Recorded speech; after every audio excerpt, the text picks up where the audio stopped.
Les plans de l'OM pour le mercato d'hiver et Mehdi Benassia qui la joue cash sur le dossier. Paul Pogba, le Paris Saint-Germain qui recherche le remplaçant d'un véritable taulier du club et les supporters de l'OL qui peuvent s'inquiéter en vue du futur mercato d'hiver, notamment pour Cherki et Fofana. Abonne-toi, le journal du foot, ça commence maintenant.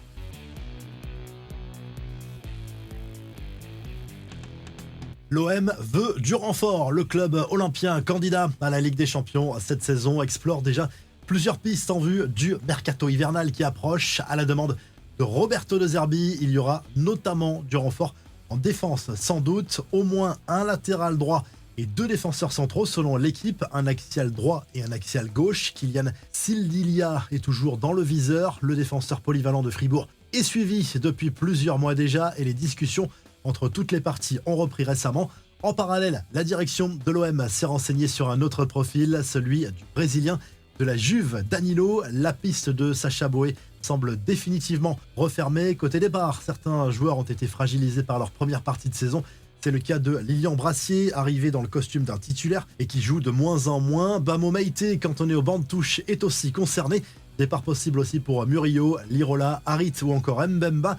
Mehdi Benassia, lui, s'est exprimé dans l'Afterfoot sur RMC, toujours au sujet du mercato. Lui assure que de très bons joueurs sont intéressés pour venir grâce à un nouveau projet cohérent du côté de l'OM avec un coach réputé. Il a parlé aussi de la piste Paul Pogba qui se refroidit un peu. En tout cas, il ne sera pas recruté cet hiver, c'est sûr, dans la mesure où sa suspension pour dopage n'est pas terminée. Au PSG, on parle aussi très sérieusement du mercato en ce moment.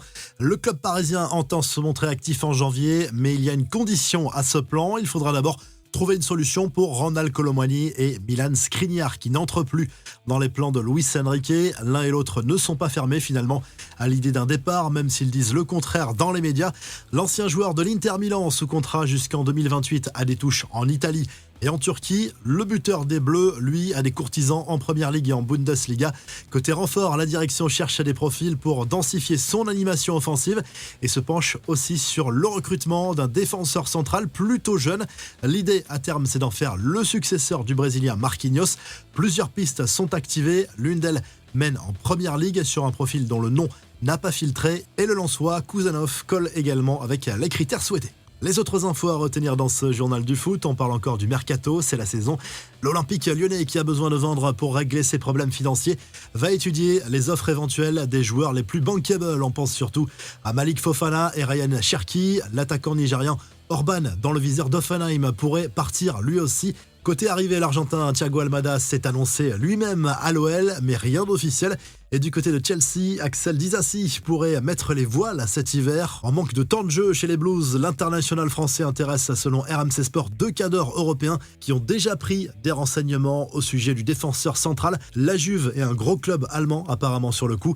Et ce week-end, place à la Coupe de France, le programme des 32e de finale. Ce vendredi soir, Lille joue à Rouen, Lyon ira défier Fény Aulnois ce samedi et dimanche, Saint-Etienne, Marseille et Lens PSG notamment. On se quitte comme à chaque fois en vidéo. Abonne-toi et à très vite pour un nouveau journal du foot.